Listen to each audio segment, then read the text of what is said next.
नमस्कार मेरे प्यारे साथियों, आप सभी का आपके अपने YouTube चैनल स्टडी विद सरकार पर स्वागत है।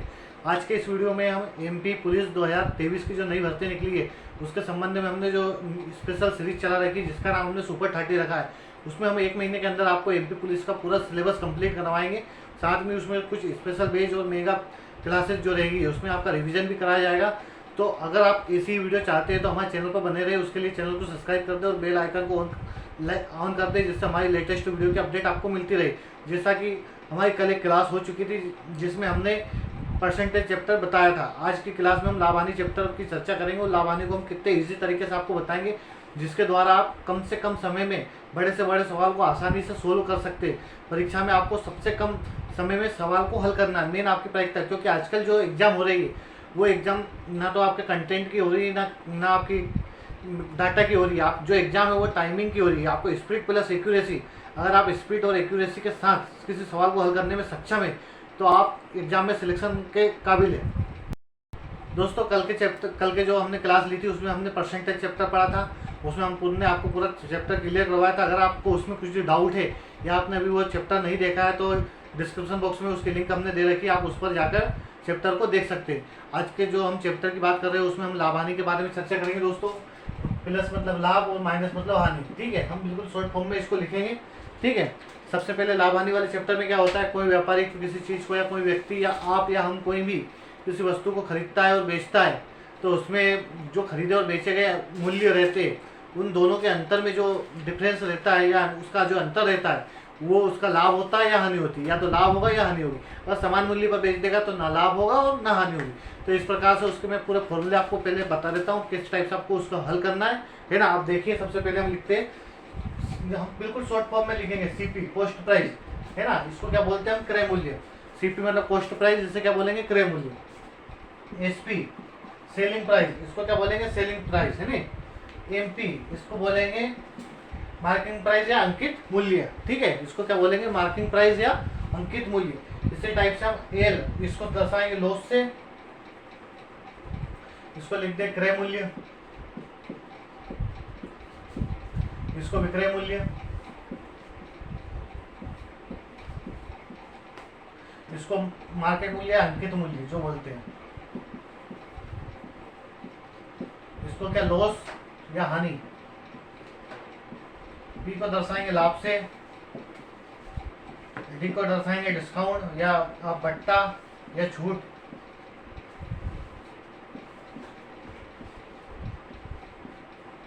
इसका प्लस सिंबल लेंगे, इसका माइनस सिंबल लेंगे, ठीक है। उसके बाद आप और भी कुछ होता है सबसे वाली वो मैं आपको बता दूंगा, जैसे आपको सवाल में यूज होगी वो सब आपको मैं आगे बता दूंगा, ठीक है। या आप इसका स्क्रीनशॉट ले सकते हैं या इसको आप उतार सकते हैं या नोट कर सकते हैं अपनी नोटबुक में। दोस्तों तो हम लाभ हानि चैप्टर में जो फॉर्मूले मेन जो फॉर्मूले यूज होते हैं उसके बारे में हम समझेंगे। किस चीज़ में क्या जोड़ने पर या किस चीज़ में क्या घटाने पर क्या चीज़ निकाली जाती है। जैसे लाभ दिया है, क्रय मूल्य दिया है तो विक्रय मूल्य कैसे निकालेंगे, है ना। हानि दी है, क्रय मूल्य दिया है तो विक्रय मूल्य कैसे निकालेंगे। लाभ दिया है, हानि दी है तो क्रय मूल्य कैसे निकालेंगे, इस टाइप से, है ना। पूरा उसको आपको कैलकुलेशन करना आपको बता देता हूँ। सबसे पहले आप क्या लिखेंगे, सबसे पहले प्रॉफिट, है ना, पी प्रॉफिट। तो प्रॉफिट क्या होता है, सेलिंग प्राइस, है ना। सेलिंग प्राइस जो हो गई उसमें से जो कॉस्ट प्राइस रहेगी वो माइनस कर देंगे तो आपका क्या निकलेगा, प्रॉफिट। प्रॉफिट को निकालने के लिए आप क्या करना पड़ेगा, सेलिंग प्राइस में से आप कॉस्ट प्राइस या क्रय मूल्य लागत विक्रय मूल्य में से, सेलिंग प्राइस मतलब विक्रय मूल्य में से आप क्रय मूल्य घटा देंगे तो आपका प्रॉफिट निकल कर आएगा, ठीक है। ये कौन सी कंडीशन होगी, ये प्रॉफिट वाली कंडीशन होगी, ठीक है। इस प्रॉफिट वाली कंडीशन में आप कैसे निकालेंगे, सेलिंग प्राइस में से आप कॉस्ट प्राइस माइनस कर देंगे तो आपका प्रॉफिट निकल कर आ जाएगा। अब दूसरा देखेंगे, ये पहला हो गया दोस्तों। अब दूसरे में हम जो देखेंगे लॉस वाली, लॉस कैसे निकालेंगे। लॉस हम निकालेंगे selling price, sorry cost price, cost price minus selling price. Cost price में से हम सेलिंग प्राइस माइनस कर देंगे तो हमारा लॉस निकल कर आएगा। तीसरा जो नंबर पर हम देख लेते हैं उसमें हम देखते हैं दोस्तों, हमने ये सब फॉर्मूले लिख दिए आपको। पहले बता देता हूँ, पहले पे हमने जो प्रॉफिट वाली कंडीशन ली उसमें अगर हमको प्रॉफिट निकालना है, लाभ निकालना है, तो लाभ निकालने के लिए हम क्या करेंगे, एसपी जो आपका विक्रय मूल्य है, सेलिंग प्राइस, उसमें से कॉस्ट प्राइस घटाएंगे तो प्रॉफिट निकलेगा।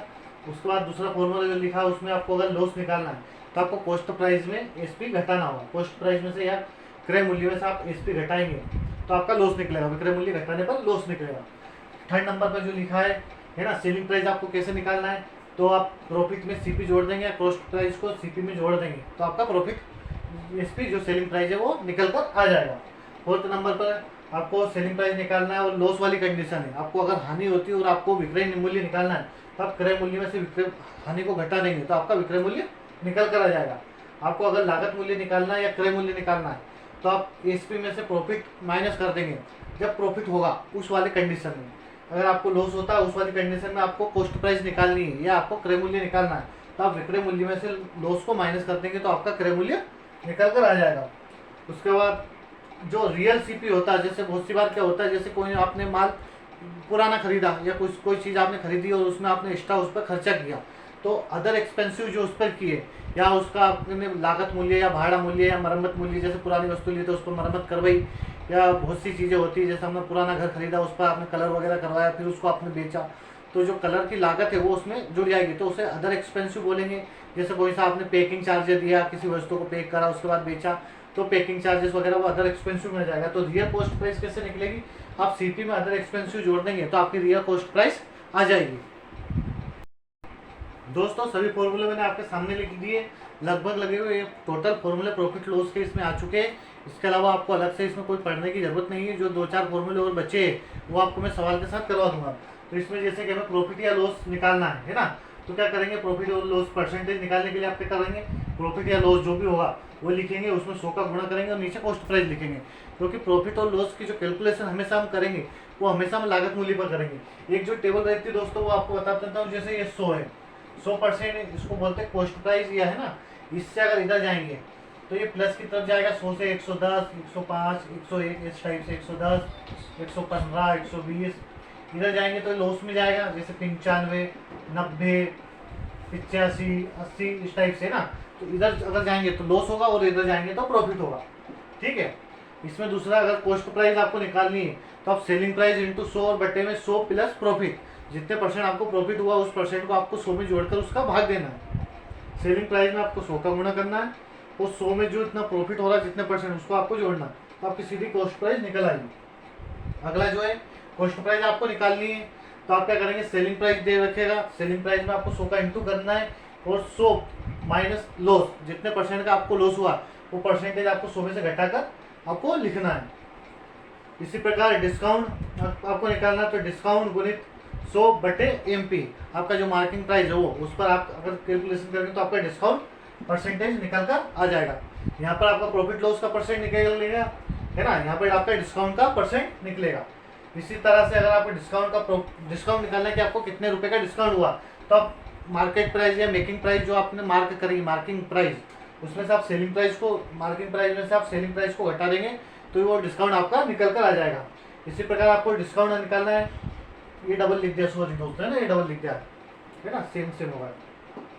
सेलिंग प्राइस में से सेलिंग प्राइस आपको निकालनी है तो आप क्या करेंगे, जो आपने मार्क करी है वो प्राइस उसमें गुणा करना है, किसका 100 माइनस जितने परसेंट आपने डिस्काउंट किया है उसका गुणा करके डिवाइड में आपको 100 लिखना है। उसी प्रकार आपको सेलिंग प्राइस निकालनी है तो आप कॉस्ट प्राइस में गुणा करेंगे 100 प्लस जितने परसेंट का आपको लाभ हो रहा है वो परसेंट आपको जोड़ना और लिखना है। दोस्तों ये फॉर्मूले सारे महत्वपूर्ण है, इनको आप अच्छे से नोट कर लें है ना। इसी प्रकार आपको एमपी और सीपी का अगर आपको रेशियो चाहिए तो आप इस टाइप से उसको 100 प्लस प्रॉफिट और 100 माइनस डिस्काउंट सीधे एमपी और सीपी का आपको रेशियो मिल जाएगा। अब हम हमारे सवाल की ओर बढ़ते हैं दोस्तों अब हमारे पहले सवाल की ओर से की तरफ बढ़ते हैं। जैसे जो पहला सवाल है हमारा वो उसमें बता देता हूँ आपको। किसी वस्तु को 150 रुपये में बेचने पर, किसी वस्तु को 150 रुपये में बेचने पर 20% का लाभ होता है, 20% का लाभ होता है। तो वस्तु का क्रय मूल्य निकालिए। आपको बोला है कि 150 रुपये आपका सेलिंग प्राइस है ना, इतने में अगर आप बेचते हैं तो आपको 20% का प्रॉफिट होता है। तो आपको क्या निकालना है, कॉस्ट प्राइस निकालना है। ठीक है, तो कॉस्ट प्राइस का आपको फॉर्मूला बताया था, क्या फॉर्मूला बताया था, कॉस्ट प्राइस बराबर है ना जो दिया 150 जो आपको सेलिंग प्राइस दिया। फॉर्मूला लिख देता हूँ पहले, selling price plus cost price plus profit percent. ठीक है, सीधा आपको ये निकल जाएगा। जो हमारा फॉर्मूला दोस्तों कॉस्ट प्राइस निकालने का, सेलिंग प्राइस प्लस 100 बटे प्रॉफिट परसेंट है ना। अगर इसमें लॉस होता तो यहाँ पर माइनस आता और लॉस परसेंट लिखा देते हैं। ठीक है, अभी प्रॉफिट है तो इस कंडीशन में हल करेंगे। तो यहाँ पर कितना दिया, सेलिंग प्राइस 150 दिया है, 100 + 20 कितना, सीधा 120, ठीक है, इंटू कॉस्ट प्राइस। अब कॉस्ट प्राइस परसेंट में कितनी होती है, हमेशा 100 रहती है, तो इंटू करेंगे 100 का, इसको इससे डिवाइड कर लेंगे, ये गया 5 बार, ये गया 4 बार, 4 से इसको काटेंगे कितनी बार, 25, 25 पंजे 125। तो आपका जो कॉस्ट प्राइस निकल कर आया दोस्तों, कितना निकल कर आया, 125 रुपये। बिल्कुल आपको इसे शॉर्ट में हल करना है, इसी टाइप से हमने बताया। अभी आपको प्रैक्टिस के लिए बताया जा रहा है, तो इसमें थोड़ा आपको टाइम लग रहा होगा, है ना। जैसे जैसे हम सवाल आगे बढ़ेंगे और इसमें हम प्रैक्टिस करते रहेंगे, तो इससे भी शॉर्ट तरीके से आप इसको निकालना सीख जाएंगे। दोस्तों अभी जो हमने सवाल करा था उसको हम फ्रिक्शन से भी कर सकते हैं। जैसे किसी वस्तु को सेलिंग प्राइस दिया था, कितना दिया था, 150 दिया था, वो प्रॉफिट परसेंट जो था वो कितना था, 20%, पूछा क्या था, कॉस्ट प्राइस। आपको इसको फ्रिक्शन से करेंगे तो आपको और इजी हो जाएगा, जो कि हमने प्रतिशत वाले चैप्टर में पूरा बता रखा। अगर आपने वो नहीं देखा तो डिस्क्रिप्शन में जाकर आप उसको देख सकते हैं। तो कैसे कर सकते हैं, 20% मतलब कितना होता है, 1/5, प्रॉफिट हुआ मतलब जुड़ेगा, मतलब सेलिंग प्राइस जो आपकी होगी 150, ठीक है, ये 5 और 1 दोनों का योग होगा 6, क्योंकि ये एक जो है 20% है और ये जो 5 है, ये डिवाइड वाली जो भी संख्या रहेगी वो हमेशा 100% रहेगी, ठीक है। तो ये 6 के बराबर हो गया। आपको क्या पूछा है, कॉस्ट प्राइस। तो कॉस्ट प्राइस क्या होती है, 100%, वो आपको यहाँ पर कितनी दी, 5। आप 5 का मल्टीप्लाई करेंगे। अगर आपसे सिर्फ पूछा जाता है कि कितने रुपए का लाभ हुआ है, तो आप यहाँ पर 5 का गुणा ना करते हुए सिर्फ 1 का गुणा करते हैं, ठीक है। अभी 5 का गुणा करेंगे, गुणा कर इसको डिवाइड कर लो, कितनी बार गया ये, 25 बार, 25 पंजा 125। जो आपकी कॉस्ट प्राइस निकल कर आई दोस्तों, कितनी आई, 125 रुपए, मतलब वस्तु का क्रय मूल्य कितना था, 125 रुपए। दोस्तों अब हमारे अगले सवाल की ओर बढ़ते हैं। जैसे कि कोई वस्तु आपने खरीदी हो कितने रुपए में और आपको कितने रुपए में बेच दी उसको, तो आपको कितने % का प्रॉफिट हुआ। जैसे आपने कोई सी वस्तु 300 रुपए में खरीदी हो और उसे 375 रुपए में बेच दी, तो कॉस्ट प्राइस आपकी ये हो गई और सेलिंग प्राइस ये हो गई। अब आपसे पूछा गया है कि आपको कितने % का प्रॉफिट हुआ, है ना, प्रॉफिट परसेंट आपसे पूछा गया है। तो आप कैसे निकालेंगे इसको, आप इसकी कैलकुलेशन कैसे करेंगे। तो आपको एक फॉर्मूला बताया था, जो प्रॉफिट या लॉस है ना, ऊपर रखना है, नीचे कॉस्ट प्राइस रखनी है, इंटू 100 को करना है, इंटू 100 का करना है। तो आपको इसको प्रॉफिट या लॉस का इससे परसेंटेज आप निकाल सकते हैं। इसी प्रकार हम करेंगे। तो प्रॉफिट या लॉस कितने का हुआ, इसमें इन दोनों का डिफरेंस कितना है दोस्तों, 75। तो 75 बटे में जो कॉस्ट प्राइस कितनी आएगी, 300 इंटू 100, इसको हल कर लेंगे आपका, तो प्रॉफिट परसेंट आपका निकल कर आ जाएगा। 75 से काटेंगे, 75 चुक 300 और 4 से काटेंगे 25, तो आपका जो परसेंटेज प्रॉफिट निकल कर आया कितना आया, 25%, 25%। दोस्तों अगर आप फ्रैक्शन से आप इसको करने की कोशिश करेंगे, सवाल को प्रतिशत हुआ, लाभ हानि हुआ या परसेंटेज हुआ, वो कोई से भी अदर चैप्टर जैसे अनुपात अनुपात समानुपात, या आप CI SI, और CI में तो काफ़ी सवाल इसी फ्रैक्शन के द्वारा होंगे। तो आप कोशिश ये करें कि आप फ्रैक्शन मेथड को अच्छे से समझ लें। अगर आपने फ्रैक्शन मेथड अभी तक नहीं पढ़ी हो तो आप हमारे डिस्क्रिप्शन बॉक्स में जाकर लिंक पर क्लिक कर आप परसेंटेज का चैप्टर पूरा उससे क्लियर कर सकते हैं। दोस्तों अब हमारा अगले सवाल की ओर बढ़ते हैं। दोस्तों अगर आपने गणित अभी तक अच्छा पढ़ रखा है तो अब इस सवाल को आप जल्दी से जल्दी करने की कोशिश करें। किसी वस्तु को 100 रुपये में बेचने पर 20 रुपये का लाभ होता है। किसी वस्तु को 100 रुपये में बेचने पर 20 रुपये का प्रॉफिट होता है ना। तो प्रॉफिट परसेंटेज आपको बताना कितना है। किसी वस्तु को 100 रुपये में बेचने पर 20 रुपये का लाभ होता है, तो आपको प्रॉफिट परसेंट बताना है कितना होता है। दोस्तों कोशिश ये करें कि आप इसका आंसर हमें कमेंट बॉक्स में कमेंट करें, वो जल्दी से जल्दी करें। देखो किसी वस्तु को 100 रुपये में बेचा, 20 का लाभ हुआ, तो कॉस्ट प्राइस, ये सेलिंग प्राइस है, ये प्रॉफिट है, तो कॉस्ट प्राइस कितनी होगी दोस्तों, तो 20 हो गई cost price, sorry cost price कितनी होगी, 80 हो गई। अब आपको परसेंट प्रॉफिट निकालना है, तो 20/80 इंटू 100, जो कि यहाँ पर निकल कर कितना आएगा, 25%। इससे इसको डिवाइड कर लेंगे 4 बार, 4 से ही जाएगा 25 बार। बहुत से लोग इस सवाल में क्या करते हैं दोस्तों, 20 लिखेंगे सीधे, उसके बटे में क्या लिख देंगे 100 और इंटू 100 कर देंगे, और उनका आंसर कितना जाएगा, 100 से 100 काट देंगे 20%, जो कि लगभग गलत होगा। इसका ओरिजिनल आंसर या सही आंसर क्या होगा दोस्तों, 25%। अब अगला सवाल दोस्तों, हमारा जो अगला सवाल है वो इंटरेस्टिंग सवाल है, आप उसका आंसर देने की कोशिश करें, है ना। किसी वस्तु का क्रय मूल्य 450 रुपये, उसे कितने में बेचा जाए कि विक्रय मूल्य का 10% लाभ हो। इसका आप कोशिश करें कि जल्दी से जल्दी हमें कमेंट बॉक्स में आंसर दें। लिख देता हूँ मैं सवाल को। कॉस्ट प्राइस किसी वस्तु का कितना है, 450 रुपये। विक्रय मूल्य पर उसे 10% का प्रॉफिट होता है, तो वस्तु का विक्रय मूल्य बताइए, वस्तु का आपको सेलिंग प्राइस बताना है।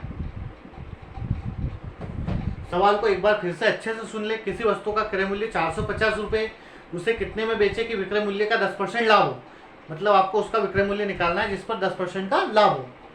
दोस्तों करने की कोशिश करें। अब यहाँ पर आप जो नॉर्मल फॉर्मूले से करेंगे तो आप नहीं निकाल पाएंगे। उसके लिए आपको क्या करना पड़ेगा, अभी तक हमने जो सवाल किए थे उसमें हमने कॉस्ट प्राइस 100 मानी थी। अब हमको क्या करना है, सेलिंग प्राइस जो विक्रय मूल्य उसको 100 मानना है। विक्रय मूल्य कितना, 100%, सेलिंग प्राइस। प्रॉफिट कितने का हो रहा है, 10% का, 10 इसमें से माइनस करेंगे तो 90। तो जो कॉस्ट प्राइस आई वो 90% आई है ना दोस्तों। वो 90% की वैल्यू हमें जो सवाल में दे रखी कितनी, 450। तो 450 डिवाइड में 90 इंटू में 100, इससे काटा कितनी बार गया, 9 5 45, 5 का 100 में इंटू करा कितना, 500। तो जो सेलिंग प्राइस निकल कर आई दोस्तों वो कितनी है, 500। बहुत से लोगों की इसमें जो सेलिंग प्राइस निकल कर आई होगी दोस्तों 495 निकल कर आई होगी। उन्होंने क्या गलती करी होगी दोस्तों, वो मैं आपको बता देता हूँ। उन्होंने सीधा 450 का 10% निकाला और उसमें जोड़ दिया, या सीधा 450 का 110% निकाल दिया। तो ऐसा करने पर जो आएगा वो 495 आएगा, जो कि गलत है दोस्तों। इसका जो सही आंसर है वो कितना होगा, 500 रुपये होगा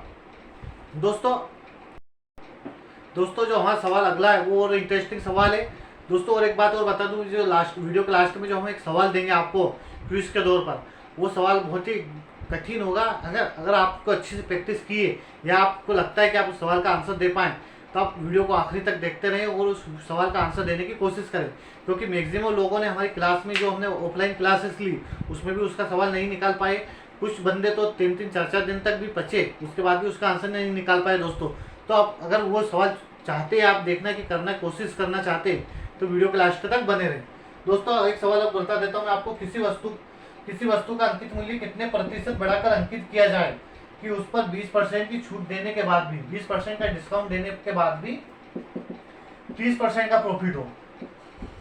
कितने, 30% का प्रॉफिट हो। किसी वस्तु पर कितने परसेंट अधिक अंकित किया जाए या कितना परसेंट बढ़ाकर अंकित किया जाए, क्रय मूल्य से कितना अधिक बढ़ाकर अंकित किया जाए जिससे उसको 20% छूट देने के बाद भी 30% का प्रॉफिट हो। तो इस वाले सवाल को हम कैसे करेंगे दोस्तों, उसका फॉर्मूला मैं बता देता हूँ आपको। क्या करना है आपको, प्रॉफिट 30% प्लस 20% प्लस आप डिस्काउंट कितने का दे रहे हैं, 20 का, तो डिस्काउंट को इस 20 में से घटा देंगे और आपको इंटू करना 100 का। सीधे आपका आंसर आ जाएगा कि आपको इस वस्तु को इतने परसेंट अधिक बढ़ाकर लिखना है जिससे आपको इतने परसेंट का प्रॉफिट हो जाएगा।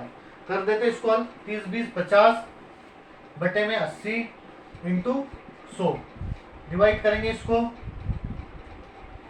ये गया कितनी बार, 0 से 0 काट दिया, ये काट देंगे 2 से 50 बार, सॉरी 4 से काट देंगे इसको सीधा 25 बार, और ये काट देंगे 4 से 2 बार। 25 पंजे 125 बटे 2 या 62.5%।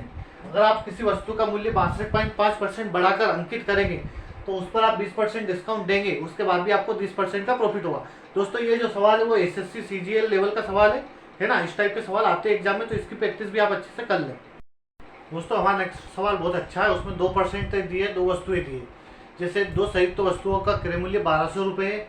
एक वस्तु को 20% के लाभ पर बेचा जाता है, दूसरी वस्तु को 20% की हानि पर बेचा जाता है। यदि 20% पर लाभ पर बेची गई वस्तु का क्रय मूल्य क्या होगा यदि दोनों वस्तुओं का विक्रय मूल्य समान है। इस टाइप से भी सवाल दोस्तों एसएससी सीजीएल एमपी पुलिस और जो अभी करंट में जो भी एग्जाम हो रहे हैं उन सब सवालों एग्जाम में पूछा गया है, जैसे रेलवे में पूछे गए थे इस टाइप से। तो उसका मैं आपको फॉर्मूला बता देता हूँ, है ना दोस्तों। उसमें क्या करना है आपको, जो 20% लाभ वाली है वो वस्तु 20% लाभ और ये 20% हानि, 2 वस्तुएं दी, दोनों का संयुक्त मूल्य आपको कितना दिया, 1200 रुपये। एक को 20% लाभ पर दिया गया, एक को 20% की हानि पर बेचा गया है ना।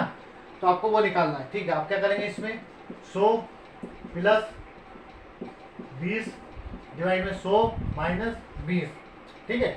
इस टाइप से आप इसको हल कर लेंगे। 120 बटे 80, इसका अनुपात बना लेंगे 3:2, ठीक है। अब क्या करेंगे, अब 1200 है, 1200 के डिवाइड में कितना लिखेंगे दोस्तों, 5 लिखेंगे, इंटू आप जो करेंगे आपको जो पूछा गया 20% लाभ वाली पूछी गई तो 3 का गुना कर देंगे, 20% अगर हानि वाली पूछी गई तो 2 का गुना करेंगे। इससे काटेंगे कितना, 240 बार जाएगा, 240 दिया 720। अगर ये लाभ वाली पूछी गई, हानि वाली पूछी गई होती तो 480। इस टाइप से इस फॉर्मूले के द्वारा आप उस सवाल को, इतने डिफिकल्ट सवाल को आप आसानी से हल कर सकते हैं। दोस्तों इसमें जो हमारा ये 720 निकल कर गया, ये हानि वाली वस्तु का है, और जो 480 निकल कर आया वो लाभ वाली वस्तु का मूल्य है। ठीक है दोस्तों। अगला सवाल दोस्तों, किसी वस्तु को 720 रुपए में बेचने पर 25% की हानि होती है, उसे कितने में बेचे कि उसे 25% का लाभ हो। किसी वस्तु को 720 रुपए बेचने पर हानि होती है, कितने की हानि होती है, 25% की हानि होती है, लॉस होता है 25% का। उसे कितने में बेचे, उसका सेलिंग प्राइस क्या रखें कि उसे 25% का प्रॉफिट हो। ठीक है, 720 में बेचने पर उसे 25% का लॉस होता है, उसे कितने में बेचे कि 25% का प्रॉफिट हो। तो आपको देखना दोस्तों, 25%, इधर भी 25%, तो आप फ्रैक्शन वाली मेथड यूज करें, 1/4। इसमें जो 1 है वो 25% के बराबर और जो 4 है वो 100% के बराबर। 25 का लॉस हो रहा, मतलब जो 720 है वो किसके बराबर होगा, इसमें से इसको घटा देंगे तो 25% लॉस यानी 75 आएगा, वो आप 3 के बराबर। अब पूछा आपको 25% का प्रॉफिट, तो आप सीधे 3 4 और 1 5, इसका आप मल्टीप्लाई कर देंगे। इस टाइप से आप हल करेंगे फ्रैक्शन के द्वारा, तो बहुत इजी तरीके से आप इसको हल कर लेंगे। 240 पंजा कितना होगा दोस्तों, 1200। तो इसका जो सेलिंग प्राइस आ जाएगा 25% प्रॉफिट वाला, वो कितना हो जाएगा, 1200 रुपये। दोस्तों अब जो मैं कॉन्सेप्ट बताने जा रहा हूँ वो बहुत ही अच्छा कॉन्सेप्ट है, बहुत ही आप पसंद करेंगे उस चीज़ को। जैसे कि आपको दे दिया, किसी वस्तु को 10% के प्रॉफिट पर 132 रुपये में बेचा जाता है, कितने में, 132 रुपये में बेचा जाता है। किसी वस्तु को 10% के प्रॉफिट पर 132 रुपये में बेचा जाता है, तो उसे कितने में बेचे कि 10% की हानि हो। उसे कितने में बेचे, 10% की हानि हो। आपको ना कोई फॉर्मूला याद करना, ना कुछ याद करना है। आपको क्या बोला, 10% प्रॉफिट मतलब 100 प्लस 10, इसकी आपको वैल्यू कितनी दी, 132 रुपये। आपको किसकी निकालनी, 10% लॉस, मतलब 100 माइनस 10, इसकी आपको वैल्यू निकालनी है। ठीक है, आपको इन दोनों की बस तुलना करनी है और आपका आंसर आ जाएगा। किस टाइप से, इन दोनों को आप जोड़ ले, पहले इन दोनों को घटा लें, क्योंकि जोड़ने और घटाने के बाद ही आपको पूरा इसका डिवाइड करना है। ठीक है, तो 132 इक्वल काय के 110 के, आपको वैल्यू किसकी चाहिए, 90 की। ठीक है, जिसका पूछा जाता है उसका गुणा कर देते हैं, जिसका दिया जाता है उसको आप डिवाइड में लिख लेते हैं। तो क्या करेंगे, 132 डिवाइड में 110 इंटू 90। अब इसको और शॉर्ट कर सकते हैं, इसको 0 से 0 घटा दें, इसको आप काटेंगे कितनी बार जाएगा, ये 12 बार जाएगा, ये 12 लिखा हुआ दोस्तों। अब इसको काट कर ना लिखे अलग से, 12 नवा की 108। अगर आप उसको 10% के हानि पर बेचना चाहते हैं तो आप उसे 108 रुपये में बेच सकते हैं। अगला सवाल दोस्तों, किसी वस्तु को 20% लाभ में बेचने की अपेक्षा अगर 20% की हानि पर बेचा जाता तो जो उन दोनों का अंतर रहता, या उन दोनों के जो सेलिंग प्राइस का में जो अंतर आता, या इतने रुपए कम आते, तो कितने रुपए कम आते दोस्तों, 60 रुपये। किसी वस्तु को 20% के लाभ पर बेचने की अपेक्षा अगर 20% हानि पर बेचा जाता तो 60 रुपये कम मिलते। तो वस्तु का क्रय मूल्य बताइए। 20% लाभ पर बेचते आप एक, तो अब एक 20% हानि पर बेचते हैं, उन दोनों के जो सेलिंग प्राइस का अंतर है वो कितने, 60 रुपये दोस्तों। तो आपको क्या चाहिए, कॉस्ट प्राइस चाहिए, आपको उसका लागत मूल्य चाहिए। ठीक है दोस्तों, मैंने आपको अभी बताया था 20% लाभ कितना होगा, 120, और 20% की हानि कितना होगा, 80। इन दोनों का डिफरेंस कितना हुआ दोस्तों, 40। जो ये 40% है, 40% ये रुपए में किसके बराबर, 60 के, क्योंकि इन दोनों का डिफरेंस ही तो ये 60 रुपये। ठीक है, तो आपको क्या करना है, 40 के बराबर किसके, 60 के। तो जो कॉस्ट प्राइस रहती है आपकी परसेंटेज में, वो कितनी रहेगी, हमेशा 100% रहेगी। कितनी, 100%। तो आप 100% की आपको वैल्यू चाहिए।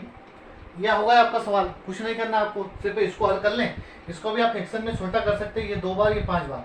2 की वैल्यू आपको 60 दी है, 5 की वैल्यू आपको निकालनी है, तो 2 की 60 है, तो 5 की कितनी होगी, 150। अब इस टाइप से कर लें, 60 के बटे में 2 लिखे, जो पूछा गया उसका गुणा कर दें 5, ये गया 30 बार, 30 से 5 150। तो वस्तु की जो कास्ट प्राइस थी या लागत मूल्य था वो कितने रुपए आया, 150 रुपये आया। दोस्तों हमारा अगला सवाल है, किसी वस्तु का क्रय मूल्य और विक्रय मूल्य का अनुपात 10:11 है, तो प्रतिशत लाभ कितना हुआ ये बताइए। कॉस्ट प्राइस और सेलिंग प्राइस, इनका जो अनुपात है 10:11 है। तो आपको बताना कितने परसेंट का प्रॉफिट हुआ आपको। ठीक है, तो अब सीधे आप कर ले प्रॉफिट कितने का हुआ होगा। यहाँ पर दोनों का डिफरेंस है 1, तो 1 बटे कॉस्ट प्राइस 10 इंटू 100। अब इसको डिवाइड करेंगे कितना आएगा 10%। इस टाइप से भी एग्जाम में सवाल आते हैं, आप इसको ऐसे हल कर सकते हैं। दोस्तों जो आज के क्लास का जो हमारा लास्ट सवाल है, जो आपके लिए चैलेंजिंग रहेगा, जिसको आपको हल निकालना है, वो सवाल आपको लिख देता हूँ मैं। किसी वस्तु की कॉस्ट प्राइस 380 रुपये, किसी वस्तु की कॉस्ट प्राइस 380 रुपये है ना, उसकी जो मरम्मत या उसके जो परिवहन पर जो व्यय किया गया वो विक्रय मूल्य का, वो सेलिंग प्राइस का जो एक्सपेंसिव है आपका, वो सेलिंग प्राइस का 20% है। कितना? सेलिंग प्राइस का 20% है। तो उस वस्तु को कितने में बेचें कि 20% का प्रॉफिट हो। उस वस्तु को कितने में बेचें कि 20% का प्रॉफिट हो। आपको वस्तु की सेलिंग प्राइस आपको निकालना है। ठीक है, क्या है सवाल, एक बार फिर से आप अच्छे से समझ लें, कंफ्यूज ना हो। किसी वस्तु का क्रय मूल्य 380 रुपये, उस वस्तु पर जो विक्रय मूल्य है उसका 20% परिवहन पर खर्च किया गया है ना। विक्रय मूल्य का 20% परिवहन पर खर्च किया गया। वस्तु को कितने में बेचें कि 20% का प्रॉफिट हो। आपको इसका आंसर निकालना है दोस्तों, और हमें कमेंट बॉक्स में कमेंट करना है। अगर आप इसका आंसर देने में सक्षम है तो हम समझ सकते हैं कि आप कंपटीशन की तैयारी में अच्छे लेवल पर आपका सिलेक्शन जल्दी ही होने वाला। ये आपके लिए एक चैलेंजिंग क्वेश्चन है। वीडियो को पूरा देखने के लिए बहुत बहुत धन्यवाद। अगर आप हमारे चैनल पर पहली बार आए तो प्लीज़ चैनल को सब्सक्राइब कर दें और ऐसी इन्फॉर्मेटिव वीडियो पाने के लिए बेल आइकन को ऑन कर दें, जिससे हमारी लेटेस्ट वीडियो की अपडेट आपको मिलती रहे। Thank you.